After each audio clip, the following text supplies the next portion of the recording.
Assalamualaikum warahmatullahi wabarakatuh. Halo semuanya, kami dari kelompok 3. Di sini kami akan memaparkan materi ekonomi mengenai jurnal umum.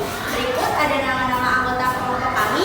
Yang pertama ada Ahmad Fauzan, yang kedua ada Ali Aulia, yang ketiga ada Muhammad Rifi, yang keempat ada Saskia Aprilia, yang kelima ada Aulia Nurul Ufa, dan yang keenam ada Yulistia Melani. Berikut materi yang akan kami paparkan. Apa sih jurnal umum itu? Jadi, jurnal umum adalah sebuah jurnal yang dipakai untuk mencatat semua jenis bukti transaksi keuangan yang muncul dari semua transaksi keuangan suatu perusahaan dalam piramida tertentu. So, sudah tahu kan kalian apa itu pengertian dari jurnal umum? Kita lanjut ke tujuan jurnal umum. Yang pertama ada untuk mencatat setiap transaksi keuangan secara sistematis dan kronologis.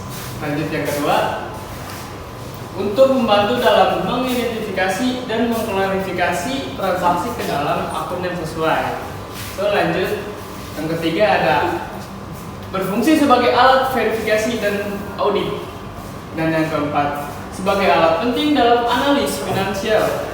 Dan yang terakhir, kelima, ada untuk membantu dalam memastikan kepatuhan terhadap regulasi pajak dan hukum. So, itu aja tujuan dari jurnal umum. Di sini ada manfaat jurnal umum. Yang pertama ada untuk mengetahui jumlah pencatatan suatu perkiraan atau lebih. Yang kedua, untuk mengidentifikasi jumlah yang dikenai debit atau kredit, yang mana jumlahnya harus seimbang. Dan yang ketiga ini untuk mengetahui jumlah keseluruhan yang sudah diunggah ke jurnal buku besar sesuai tanda referensi nomor pencerahan. Lalu untuk materi selanjutnya ada fungsi jurnal umum. Yang pertama sebagai fungsi historis. Artinya jurnal umum melakukan pencatatan setiap transaksi berdasarkan tanggal terjadinya transaksi. Lalu yang kedua, fungsi pencatatan. Jurnal umum digunakan untuk mencatat setiap transaksi yang terjadi dalam perusahaan jasa. Next. Yang ketiga, fungsi analisis. Pencatatan dalam jurnal umum menggunakan hasil analisis transaksi berupa pendebitan dan pengkreditan akun yang terpengaruh. Yang keempat, fungsi instruksi. Catatan yang terdapat dalam jurnal umum merupakan perintah untuk mendebit atau mengkredit akun sesuai dengan catatan dalam jurnal. Next. Nah, yang terakhir ada fungsi informatif. Catatan dalam jurnal umum juga memberikan penjelasan mengenai bukti pencatatan transaksi yang sudah terjadi.